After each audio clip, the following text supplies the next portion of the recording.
We children had no memory of the death and sadness caused by the Blitz. All we could see were the wild spaces left by the bombs, and we loved to use them as playgrounds. There were the bombed buildings to climb around in, and old bits of wood to make bonfires. We swarmed all over them, acting out stories we'd seen at the Saturday morning pictures. We were brave cowboys, fighter pilots, or spacemen, and the baddies always got killed. When we were fed up with those games, there were plenty of other things to do. We girls sometimes knocked on a neighbour's door to ask if we could take the baby out. The little ones were put in the big high prams they had in those days.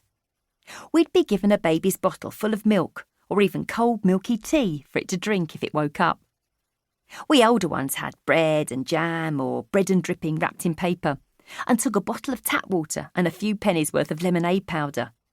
We waited until we got to the park and then poured in the powder and gave it a good shake. There was no fancy mineral water back then, but our lemonade had a lovely taste that was sharp but sugary at the same time. Our nearest green spot was Victoria Park. It was beautiful. There were lots of trees, grass and flowers, a boating lake and swings. There were deer and other animals you could pet. As well as a paddling pool, there was a huge drinking fountain and a Chinese pagoda on a little island. Best of all, there was the Lido. This stunning swimming pool had been built in the 1930s to replace the old bathing lake, which was taken over for fishing. In the war, the park was used to grow food and as a site for anti-aircraft guns. It became an enemy target, and the Lido was badly damaged. Much to the delight of locals, it was repaired and opened again in the 1950s, complete with diving boards, slides and fountains. There was a cafe and lockers for over 1,000 swimmers. Sadly, the pool was closed at the end of the 1980s and knocked down in 1990. There is now a car park where it used to stand. Local children can no longer enjoy the long summer days splashing around with their friends.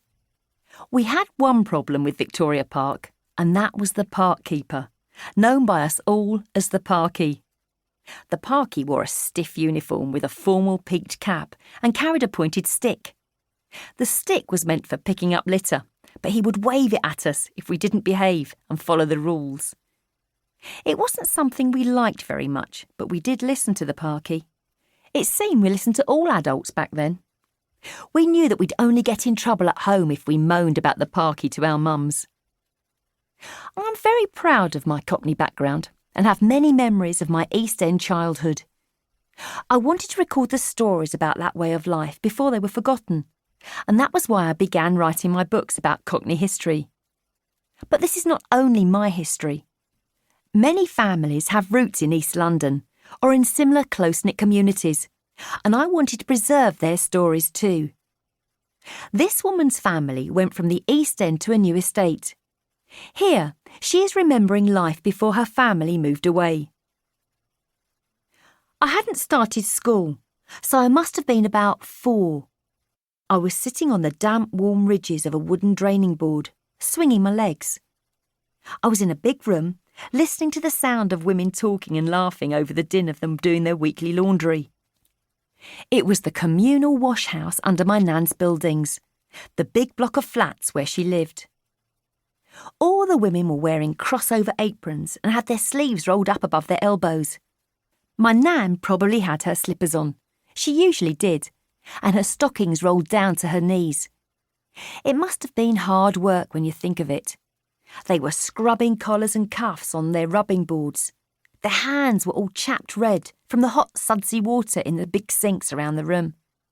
All that wringing and rinsing and mangling and pulling all those heavy sheets, towels and napkins dripping wet out of the boilers. But like I say, they were laughing, talking. They knew one another. They were friends, part of the neighbourhood and probably related, a lot of them. Families lived close to one another then. I don't know where my mum was. She must have had to go out somewhere. But I was all right. I was with my nan, and all the old girls made a fuss of me. It was good.